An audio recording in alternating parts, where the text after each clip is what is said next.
Welcome back to the Act Two podcast, a podcast for the real-life working screenwriter. I'm Tasha Hugh. And I'm Josh Hallman. And as a reminder, Act Two is a network and support group for the everyday working screenwriter. This podcast is just one of the things we do. Thank you for joining us here, but forget all the other intro stuff. We have a guest, so I think we're going to get right into it. Derek, would you like to introduce yourself?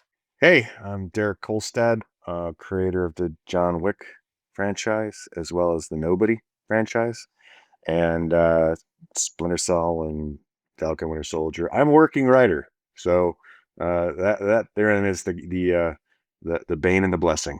Indeed, which we will get into for sure. That's very well said. Derek, thank you for coming on. I really appreciate it. I know you're a busy man. We always like to start our guests off by telling us their journey to becoming a screenwriter because it's such a weird job. A lot of us grow up not even realizing that movies are written by people. So tell us about your journey to becoming a screenwriter. Did you study film? Did you always know you wanted to get into writing? No, I mean, so I'm 51 years old, and when I was a little kid, probably on the age of 7 or 8, was when the beta tape generation began. And at that point, I loved movies, and my parents, saw that, and they encouraged it, and they love movies too. We'd go every weekend, and when certain movies came out off trademark, off copyright, there used to be these bins in the grocery store. And my mom, the movies would be like 50 cents or $1, like a tape, and she'd bring home all these old black and white movies. So, when I was a little kid, I said my favorite actor was James Cagney, because I loved his old gangster movies. And I saw a lot of the movies that eventually were remade later in life. Like I remember watching Death Takes a Vacation, and then seeing Meet Joe Black, yeah, and going, wait a minute, I've seen this, that kind of thing. I always like to write as well, and I love short stories, and I read profusely as a kid, everything. I loved, Alistair MacLean and Tom Clancy, like the thrillers, But I was also that kid that when I went to sleepovers and they would watch a scary movie on satellite, I was the one who either had to get mom and dad to call late at night to pick up, or I wouldn't sleep, that kind of thing. And we were on a road trip once, and my great uncle, God bless him, overheard this, and he came up to where the kids were staying, and he knocked on the door, and he handed me a book and said, "Hey, if you read this, you'll never be scared again." And he gave me the first edition copy of It by Stephen King. And I knew what he was doing, though, because he knew I loved to read, and instantly I was in love with Stephen King when I started reading the short stories, and just I didn't know stories could go where he went, right? And it wasn't until high school, like on vacation, because even at the age of 8 or 9, I wanted to write movies. I thought that, because I love to write, I love movies. That was the branch. And the first movie I wrote, this is pre-final draft. I programmed a WordPerfect, if you remember that piece of software, to do screenplays, but it never really worked. You would delete a line and the whole format would fuck up. But I wrote it, and I gave it to my mom, and my mom was brutal in her notes, right? Until later in life, I looked at that script and realized, oh, she was being very kind and generous. But you grew up in with Madison. You said you're from Milwaukee. It was a world away pre-internet. Like the idea of going to Hollywood. I didn't have any family out in California. We visited the state a couple times, but it felt foreign. It felt impossible. It felt like going to Mars. So I went to school for business. Minored in English with writing because I still wrote. I wrote 2-3 screenplays a year, printed them off, put them on a shelf, and never really thought about them. And by the way, I got a lot of bad stories out of my system, but I just kept writing. And so went to Chicago. I worked for Dale Carnegie of How to Win Friends and Influence People. And my little brother called one night and asked me how I was doing. I just started crying. And I just knew I needed to fail at this, give it a try, so I quit my job, drove out here knowing one person that I went to kindergarten out, and they lived out in San Dimas. And therein lies my, like the beginning of the 15-year overnight success, right? And this is when I came out here, it was 99, 2000. No one, you couldn't submit a screenplay because even PDF was relatively new. So I was spending a lot of money I didn't have, printing out bad scripts and sending them off just cold to people, and did this for years. And I had a screenplay called The Wayfarer that got me a manager, and I did the rounds. And um, the tough thing about that was, I come from a construction family where your yeses are yes and your no's are no's, and this industry is very much a no one wants to say no, you know. And so I got burnt out quick and decided, nah, I'm not gonna do it anymore. So married, still writing a ton, getting a job. Sonia is at the time the breadwinner, and I wrote this screenplay, Simple Man. And she's like, I think you should try again, and I optioned it for $1,500, which at the time was like 2 months rent. And then again, you kind of burn through that stage going, I don't want to do it. And but it got me some managers, got me an agent, and one weekend we watched a couple of bad movies, and I wrote this script called Scorn, not a title guy, dude. And I wrote the first draft very fast. It was like 3 days. No, that's not. We've all done it. It's, by the way, it's a junk draft, but like it's all the ideas are there. And I hear her get to page about 11 or 12, and I just hear from the other room like, nope, nope, nope, nope, and gives it back. And of course, the puppy killing thing has a big X through it. It's the only time in my life I've disagreed with her and was proven okay. And I sent it to managers. My Josh Adler and I spent a lot of time like just going through that script, because it was simple, but it was alluding to something bigger. Looped in agents, and then went out to the town. My agent called and he said, look, you've got some massive offers here, but I know you want to be a screenwriter. I know you want a career, and the most important thing for you to do is get a produced movie. So I think we should go with the least amount of money and get it, and it's going to get made. And sure enough, I mean, I sold the screenplay, I want to say in February, and we were shooting by that November. So it's never that way. Even now, you know, I'll get emails saying, "Hey, you commenced on next step," and you look at the email like, "Who are you? Next step on what project?" That kind of thing. So you work really hard to get to work hard, but like lightning was caught in a bottle on that one, and that's really what sent me off to the races. And the last thing I'd say though is it's one thing to get that first movie made. It's another thing to get that sequel made, or get on a high profile TV show or something, or sell any number of things. But it was Nobody that really shifted things into overdrive. I probably answered too much of your question, but there you go. No, that's perfect. I mean, I always feel like when I go to panels, when you hear other writers talk, you like wish you got more detail. So that was perfect. More detail is always better on this podcast. And Derek, I think I have to. We kind of buried the lead here. We are massive fans of your work. Thanks, man. We've met people who listen to the podcast and be like, "Oh yeah, you're those Nobody fans." That was fantastic. I feel like we just should have probably told you that off the bat. That we're huge fans. That's awesome, man. Thanks. You said when you were taking your script out, I know this was years ago, and we didn't have the infrastructure now of how writers get their scripts out into the world. To get a manager, were you cold calling? Were you going through friends at that time, or what was that process? I mean, it's a classic, like what any salesperson does. You try to sell to everybody. And like most screenwriters, I'm an introvert. I can do the extroverted thing very well, but it tires me out, man. So most of what I did was just mail them, you know? At first there would be like the screenwriting books where it's like, hey, here's people taking, unsolicited submissions, right? And you've never heard of any of them, right?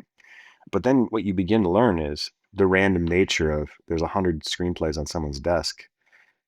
They might grab yours. They might read it. An assistant might read it and put it in their bag and call you 3 years later. So it was just, when you look at the life of a screenwriter, the professional way of it, it's skill, luck, and timing, you know?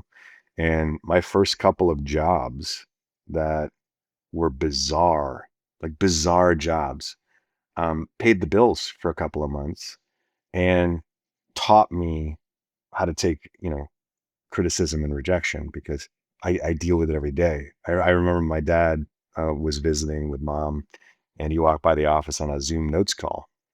And afterwards he looked at me. He's like, I don't know how you can handle that. Like I couldn't. And I was like, that was a good call, man. You know? Mhm. I wanna talk about that second job. The thing that I think a lot of writers who are professionals struggle with is how to if they make the sale or even sometimes, as you're saying, you make that first movie and it's hard to get that second thing going. And you mentioned that Nobody was that thing that you felt really cemented you, and I think all of us have imagined that that was John Wick. So can you talk about why Nobody was that step for you? Well, no, but also John Wick, I owe my career to John Wick and that whole team and Keanu and all the thousands of hours spent there. But, Hollywood has a very short memory, you know? And so it's like, well, yeah, he did that one franchise, but then as soon as I did just that, the next movie, it was like, oh, he can do it again. And honestly, what I'm facing now is, oh, he's still here. Like like he can still do this, And so there are some writers that I've worked with that I respect the hell out of it, that their first screenplay was better than my 20th, because it took me a while to find my voice. I think I loved movies and books so much that I was trying to emulate or rip off in many respects without knowing it, some other story. And so the thing with Nobody though was on that first John Wick, I spent months just alone with Keanu going through that script. And on Nobody, I spent months going through that script or even the pitch and treatment with Bob. And, you know, in both respects, the relationships that were forged there were through fire because we were both trying to do something good. But the other thing about Nobody is I'm a big fan of grounded plus 15%. I'm a genre guy. I like action, horror, sci-fi. But at the same time, I think that your characters should have will, empathy, and soul. And I think with Bob and with Nobody, it was closer to the kind of person I am and my sense of humor. I wear t-shirts and jeans, man. I love John Wick, but I'm not putting on a suit. But I think that, on John Wick and in Success, when we went out with John Wick, I collected a ton of no's, but I actually collected a lot of yeses too. And then when I did the rounds again after the success of John Wick, the number of execs saying, "Oh, I tried to buy it." And I'm sitting there going, I was in the room when you said no, man, but that's cool. And I think the other thing about Nobody was nobody believed in it. Bob and I, we pitched every single thing in the world. And it wasn't until 87 North had an output deal with Union, they needed something that the timing was perfect. But everything leading up to that was, we love this idea. We love this script. Bob can't do it though. Shift to a producer.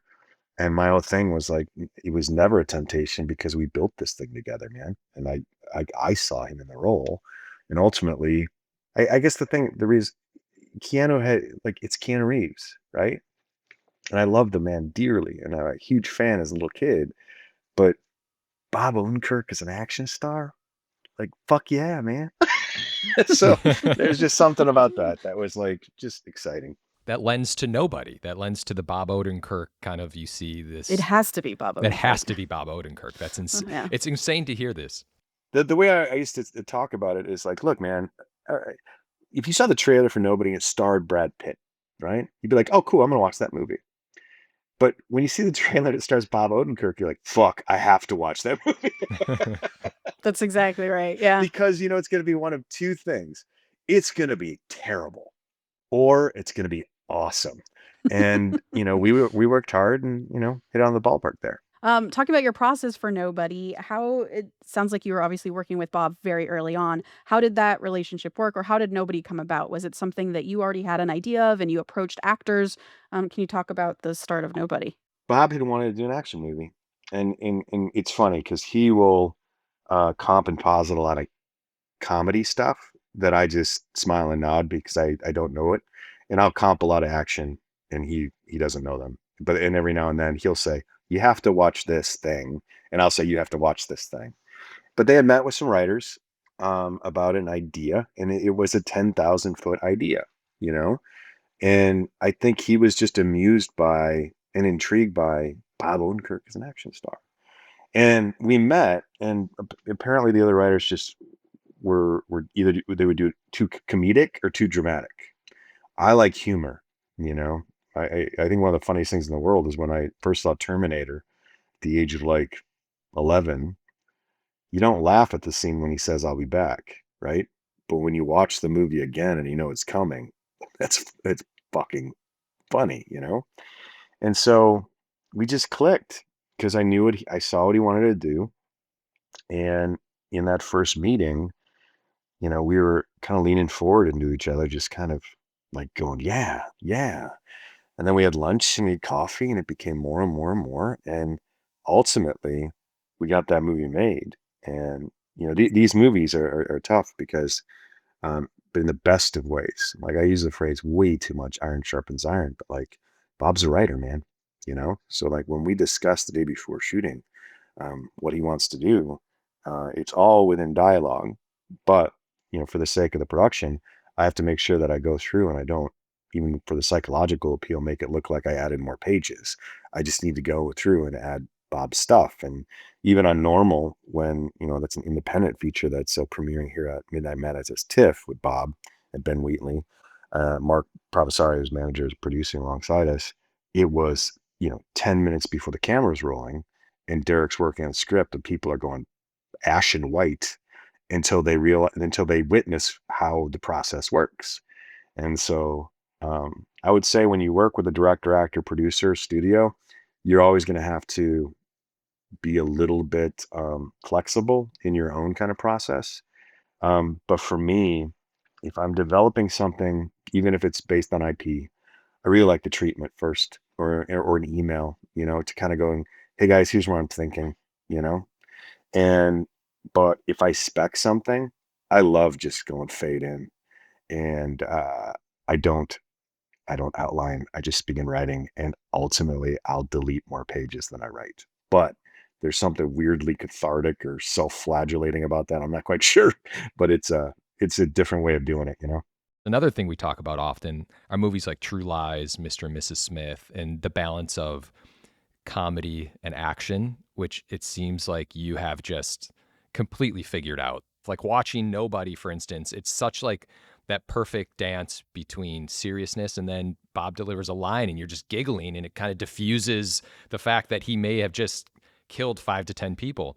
Do you have any specific approach when infusing comedy? Do you think about that, or is it more so this is the character, this is the action, and it comes out organically?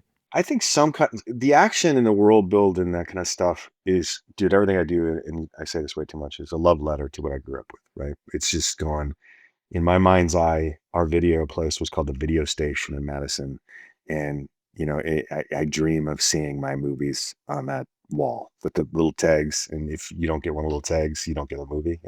A lot of times I will have my brand of humor in there, but especially working with Bob, he is bringing in this character. We're building that character together, and he is layering in a master class of humor. Like in Nobody, what I thought was so funny about the first script is how every time Bob wanted to do exposition to a bad guy, they'd die.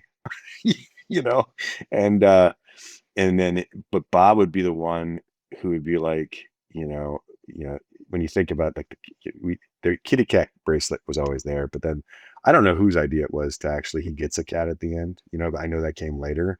But the hard thing with movies, you have to convince the audience you're more complex than you are. Especially in genre, you have less than 2 hours because we've got that stage. If you go to a streamer and the movie's 2 hours 50, you're like, I'm not watching that. And if you go and it's like 89 minutes, you're like, this is probably good, right? But a lot of that humor, and one of the things I like to do now that I've kind of through attrition become a producer here as well, is when we cast things, you sit down with the actor and say, how do you want to do this, man? Like even on John Wick, I spent a day with Willem Dafoe going through the script and he's got, 3 big scenes. And it was How do you want to say it? I mean, there's things we need to say. There's things about the character that already has his hook in his cheek, but a lot of people will say they're collaborative, but I think most people aren't. I think especially as a screenwriter, yes, you got to leave your ego at the door, but you have to bring in your opinions, of going like, there's nothing worth dying for, right? But we've all heard an idea that's not necessarily bad, but you might have a better one. Just give it to the person you're talking to. It's like, that's a good idea. And, with that in mind, how about this, But ultimately, the best people to work with are the ones who just want, like, we were closer to Lance Reddick and still are with his wife, but he would always say, I just want to do cool shit with cool people. And I think most people believe that. Yeah. Speaking about that, for franchises like John Wick and Nobody, obviously there are a lot of people involved in those movies, especially as they start to become franchises. As writers, just naturally, as you even said, we tend to be kind of solitary, shy people, as just creative people. Can you talk about, I guess, navigating those busy kitchens as a writer? I mean, I remember early in my career, I went up for a big movie, and definitely they loved my take the most, but they didn't ultimately hire me because they felt I was sort of like too shy and couldn't handle the big personalities that would inevitably be in the room. So they opted for a story they liked less for someone they felt could handle that world. And that we talk about that a lot on the podcast, how important it is to hone other skills besides just the creative to be in these places. Can you talk about like what role you need to play as a writer when you're in those big rooms? What skills you need to hone that maybe aren't just the craft? In many respects, when you're in that room, the best thing to learn to be is the catalyst. And if you're a good catalyst, meaning you get the conversation going, you get the hook in people's cheeks, you move the screenplay forward, and yet you also kind of disappear into the mix. Sometimes the studio and producer and director and actor don't catch wind of what you just did, but most of the time they do. And it's the most important thing to go, yeah, for lack of a better comp, I moved the football forward a yard, which in movie making is huge, right? But I think there's also this notion that you have to embrace of, especially starting, you're expendable.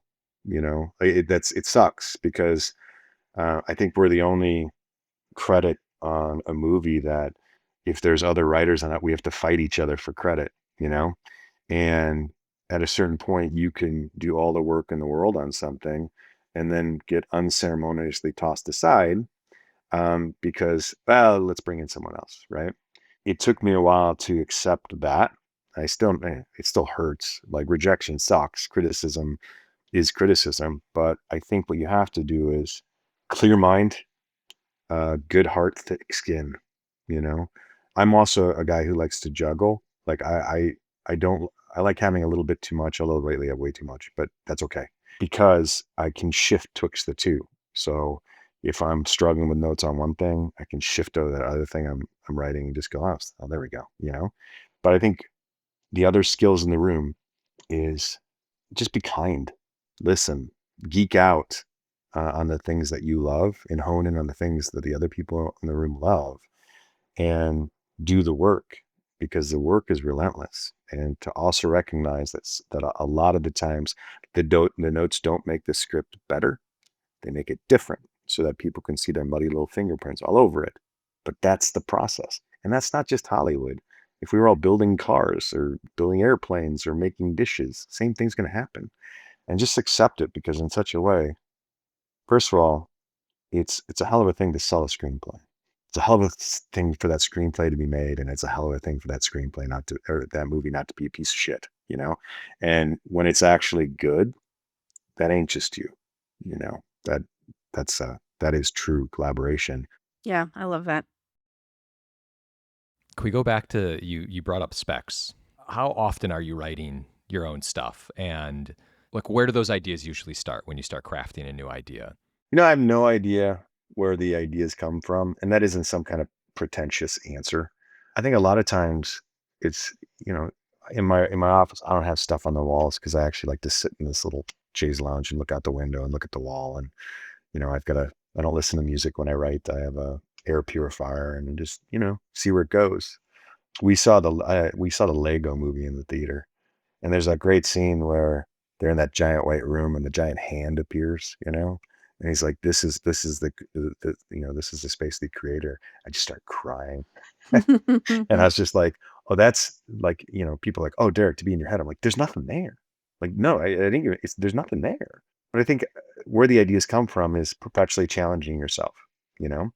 Like I love weapons, love barbarian. I'm rooting for that guy, something fierce. But I don't think like him either, you know? But who I am is adjacent to every other creative. So like if I want to do something in the horror space, it's going to be fueled by, dude, I want to do something like that. But I got to actually go on the other side of the coin, you know? Um, so that's where ideas come from. And honestly, Hollywood was built on IP. You know, the first screenwriters were novelists, and they did a pretty poor job historically because screenwriting and novels are two very different creatures. And I would also argue, in my own experience, TV shows and films and games and comic books, they're all different. You know, they're all, we're all creatives there, but like it's a different muscle, and I do adaptations probably 20%, 25% of what I do. And really, it's because those tend to be the open writing assignments, right? Those are the ones where it's like, hey, we're coming to you.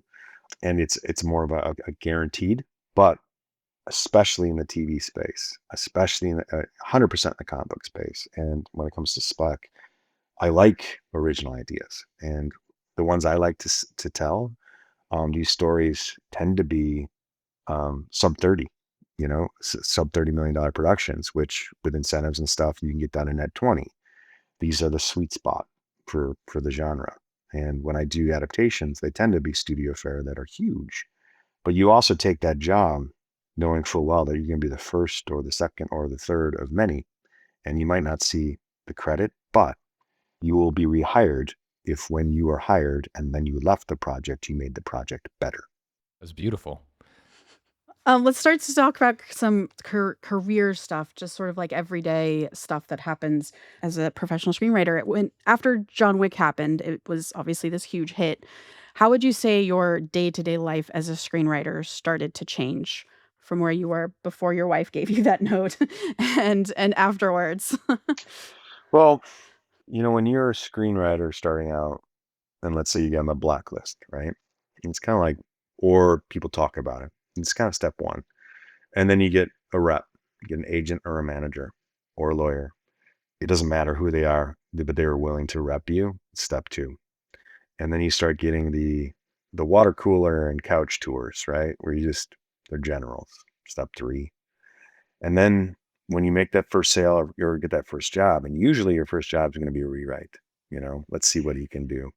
In my case, it was the first sale. But with John Wick, once it's sold, it was couch and water tour, meeting everybody. Since it was shooting in November, my life was John Wick because I would still spec stuff on the side, but we we were going so fast, I had to focus on that. But then once you're in production, it was okay. Um, what do you want to do next? And then you get the job or you sell the thing, and you begin to feel like, wait a minute, like it isn't a 9 to 5. You still have to fight for the next job, right? And a lot of times, and people still do them nowadays, we just call them bake sales. They bring in 12 writers and who's take. But I think the other thing too is I grew up in a family that we were taught from a young age to always live beneath your means, to give and live responsibly. And so when we got the first check for John Wick, sole writer, all that kind of stuff, paid down all our debt that screenwriters will accrue, and then just stuck it in the bank, and then didn't change our lifestyle, because we were like, who's to know what happens next? But I think I don't live in fear. Like a lot of creatives do. Like this last paying job might be the last one I have. No, I live in hope. I like to live it, the silver lining. But after John Wick, it was like, well, it isn't that like you're on a career path. The next role is regional vice president and then regional president. Like there's none of that. And so there was a lot of come to Jesus moments of kind of going like, how does this work? You know? And where I found my sanity And how it worked is I fucking wrote. I wrote a lot. And it wasn't out of desperation or I want some golden coin. It was because, oh shit, now I get to do this for a living, right? And even now, um, there are moments where you get tired and frustrated and stressed, and someone famous yells at you, or usually around you because you're the only one still in the room. And yet I have to keep myself from chuckling because I'm not in that retail bookstore restocking. I'm not in that cubicle hell with those terrible fluorescent lights overhead.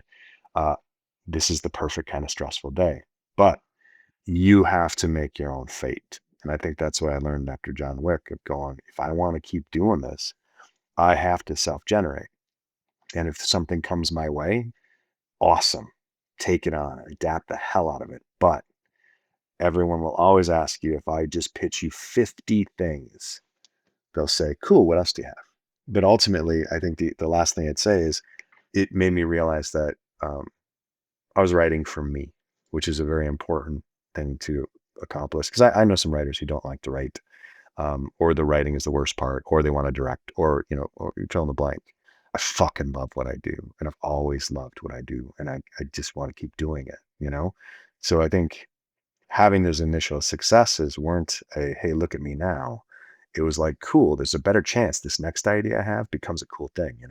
I just want to say you said something there that just hit my core. And Tasha and I, we always talk about this, where we take for granted how wonderful our lives are meaning you can get yelled at. You're talking to a producer, you're doing this, but as someone who's from the Midwest, I'm like, I was a garbage man one summer. I worked at a brickyard. These are things where I'm like, wait a minute, like I'm good. And I always have to kind of like pinch myself and remind myself, okay, I have a family in Los Angeles. This is like the only thing I ever wanted to do, and so we always remind people of that as well, and talk about it on the podcast all the time. So It's also been a topic of conversation for us recently as well about how, for me, as my career started getting going, OWAs became a big part of what I would do. A lot of adaptations, because I think for me, I was like, I finally get to do this for a living. I want to do all of it now. I'm so grateful for that. But then suddenly my plate was all full of OWAs, and I was no longer writing originals. And I got to this place this year where I'm like, I'm so done. I want it to be 25% of my work, not 95%, And so I am making that flop, and it's nice to hear that that's something that drives you as well, because that's why we came here to do this thing.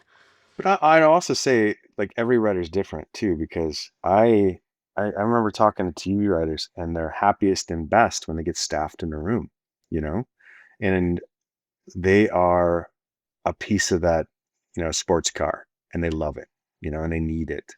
I have other friends that only adapt or only do original, and I think because of also the changing landscape, we all are forced to evolve and kind of say yes to everything. Like, the one I'm working on right now is called Shield of Sparrows. It's a romantasy, you know, and the producer's a longtime friend of mine, and she sent me the book saying, I don't laugh. I think you're perfect for it. And I read the first chapter, and I loved the heroine so much. I'm like, yeah, dude, totally. And this process has also shown me writing's writing. I prefer genre, and this is genre, right? But to your point, I also have the luxury at a certain point to say no. But there were times in my career where the wisest thing I did when I needed the money was I said no. And I grew up, again, my grandfather and my dad, is they would say to me that the two biggest things to learn in life is to say no and I don't know. The third thing was in construction, said never work with the mob. So that was but Also probably applies here. yeah, You never exactly. know. I'm sorry, I have to ask you a quick question. It's about the dog. Did you fight for that note? Or did you fight for the John Wick dead dog? Well, it's funny because it was kind of did the foreign pre-sales on that one. But before they did that, Keanu totally got it, and it was never an issue with him. But when we started going out to directors, and there's a lot of big directors that wanted to do it, they're like, it can't be a dog. It has to be his whole family. And I'm like, like in real life, it would be that. But in the movies, it's like the idea of the dog was always, is it really the dog?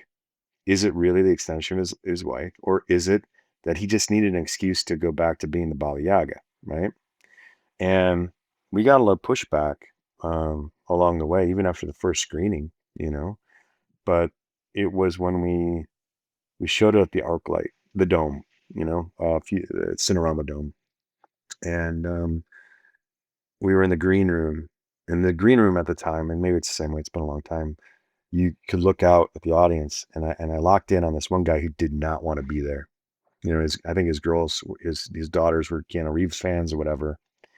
And you watch the audience, and I like long first acts. I'm trying to work on that, especially in a streaming age. But he's just like, ugh, watch this movie. Then there's the break in and then the dog, and he like starts to lean forward, like eyes wide. The whole audience at this point too is uh shocked. Now, not to say I was the first person to kill a dog. I mean, between Red and what was the Will Smith movie? I Am Legend, I'm Legend. Old Like Yeller, let's old, just go. yeah, Where the Red Fern Grows, yeah, all that kind of stuff, right? But you could see the audience, and some people walked out. They're just like, nope, right? Not a Really? lot, yeah, not a lot, but like just I Wow. remember it's like 6 people. I was like, okay, and then the house siege happened. And that guy I was watching with his daughters just started grinning, just started chuckling. And he leaned back, and at a certain point, he was clapping his daughter's leg, clapping her back. And I was like, yeah, at the end, we had a question. It's like, Derek, so is it just about the dog? And he said, yep. So again, it was the kind of thing that as a screenwriter, you can't fight to the death on these things. If we had been cornered and it was the only way to get it made or released, yes, you know, but Keanu understood it, Chad and Dave understood it, and now it is what it is. And what's cool about it is you go further on in the series, and it is a part of his background and a part of his story, but John's deeper still, which is fun. Hmm. That's so fun to have watched that evolution in the theater. Yeah, Yeah. I'm sure a lot of people asked you that. I'm sorry I had to. No, man. Thinking about craft again, moving into that, the best action sequences in your movies tend to be character motivated, right? Like in Nobody 2, the security guard who smacks Bob's daughter on the head, or obviously John's dog. Can you talk about how you approach action sequences and how you infuse character into them when you think about them? I had coffee a couple years ago with Jet Li, and I'm a big fan of the martial arts Huge fan movies. of Jet Li. Yeah, and he put it best, and it's something that I always believed in reading books. Is just that the reality is action is an extension of the hero and his journey, and the best one to put that in perspective is um, the first Daniel Craig Bond movie, Casino Royale, and in Raiders of the Lost Ark. Like you just all of their action is, in Casino Royale, he's chasing the bomb maker. The bomb maker goes through this parkour window. Bomb goes through the fucking wall. You know, and it isn't that you have to be completely different. It just has to fit the character, right? And when I write action in screenplays, I do a lot more description than most, but it usually begins like bookends, like describe a kill, a hit, and then it's kind of like both give is good. You get death by a thousand cuts, da da da da da, and then you end with a couple of cool hits in that finishing move. And by the time it gets to production, that's all going to change. But in the screenplay and in the read, you got the attention of the studio, the actor, the director, the producers, and they just kind of chuckle. And I love stunt crews and second unit. And when it gets to them, it's not a map. It's you see what I'm doing there, right? I mean, the best way to describe that is I love Ben Wheatley, and he is an absolute joy on the set of Normal. And there'd be a shot he's looking at, and then he'd look at me and he'd say, "Do you remember that scene in A Long Kiss Goodnight?" And I'm like, "Yeah." And then I'd say, "Remember that scene in The Killers or the Killer Elite?" "Yeah." And what we're talking about isn't is everything around the scene, and really it's not even looking like the scene, but it's the feeling of the scene, you know. And my favorite thing is to work with people who love what we do. Like the number of times and I've said this before, but like Keanu Reeves, Bob Odenkirk, Sebastian Stan, Peter Dinklage, Kyle MacLachlan. I'm just thinking of all the guys that I'm working with right now. Every meeting when we're developing or working on a screenplay, they will lean forward with a smile and say, "Can you believe we get to do this for a living?" And I'm like, "Fuck no, man, this is awesome." You know? Yeah, it's like That's cool. crafting those cheer moments from action, Yeah. essentially. Let's stick with craft for another second. You talked a little bit about this, but can you dig a little deeper on your process as a writer? Like currently, do you just have like dozens of folders of ideas where you're like, oh, that trip that I went on with my wife made me think of this. I'm just going to throw it in this folder and think about it later. And then you sort of, when you have time, you do that. Or are you really kind of just developing the thing in front of you at one time? I got a, it used to be notebooks, and I would doodle, and I would never go back to the notebook. Um, it was just a way to remind myself in the moment. I always have a to-do pages file open on my computer, minimized, and I just throw stuff in that. It's the stuff I have to do, but there are times it's like, oh, remember that book you heard about, or that comic book, or how about, like it's chaos. It's just chaos. I mean, it's ordered of what I have to do, and then it's just chaos. And when it comes to process, it usually is here's the 10,000 foot idea.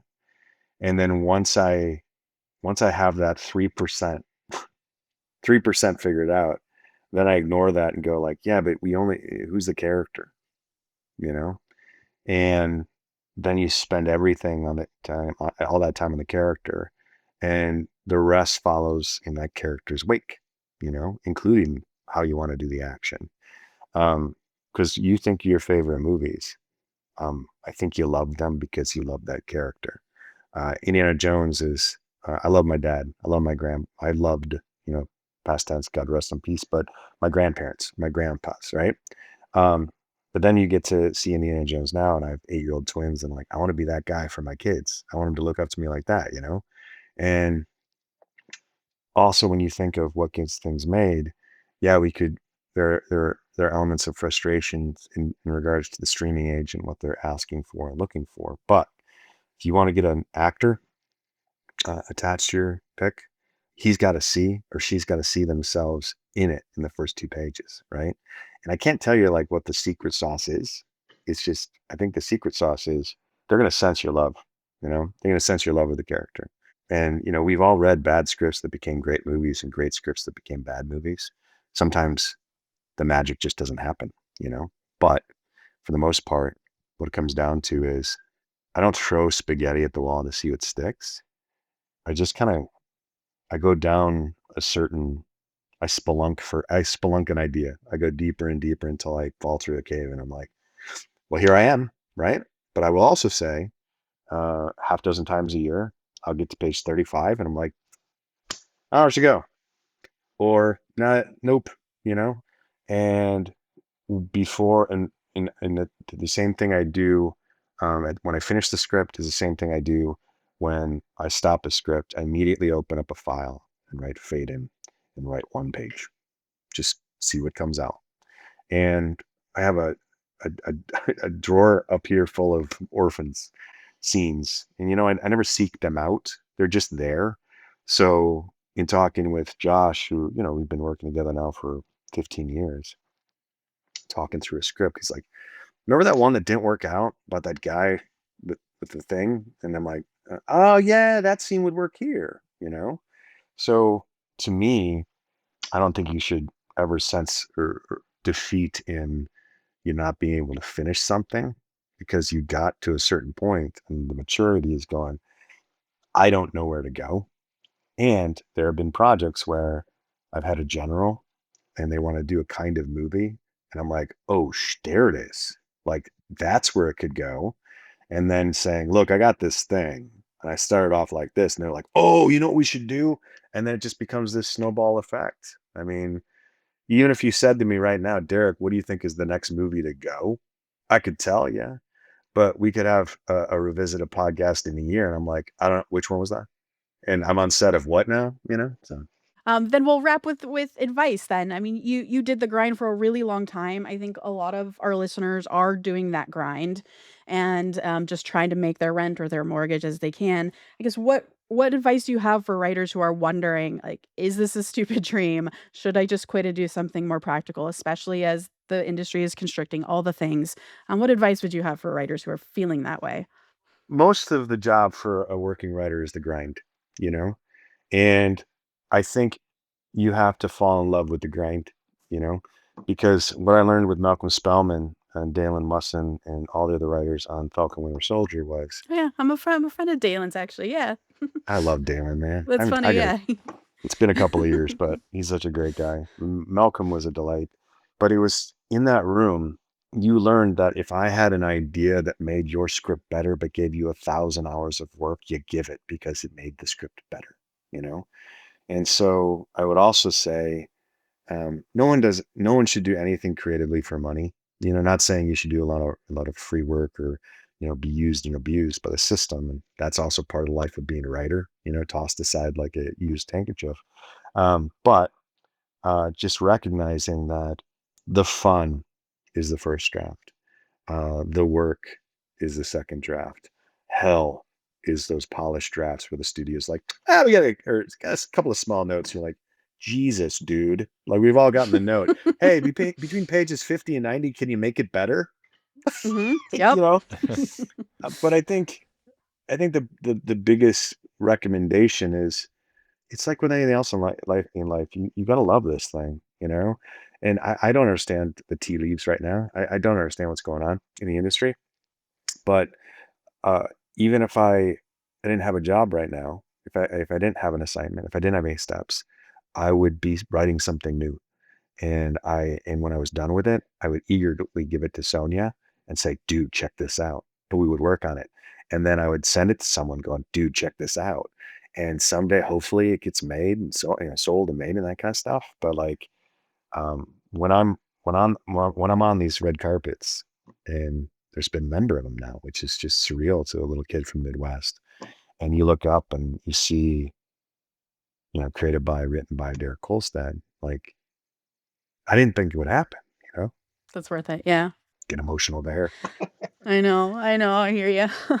All right. Well, we'll send you off. We'll wrap up now with the quote of the day. Screenwriting is like ironing. You move forward a little bit and go back and smooth things out. Paul Thomas Anderson. Please remember to rate and subscribe. Follow us at Act2Writers for more awesome writing stuff. You can follow me, Tasha at Story Thursday on Instagram or on Twitter at Tasha 3.0. I'm Joshua Hallman on Twitter. Josh Hallman, Instagram. Derek, are you on any socials? I am not. Just go watch my stuff, man. Good man. Yeah. Derek, thank you so much for coming on. We really appreciate your time. And as always, the Act 2 podcast is a production of Act 2, a network and support group for the everyday working screenwriter. This episode was edited by Paul Lundquist.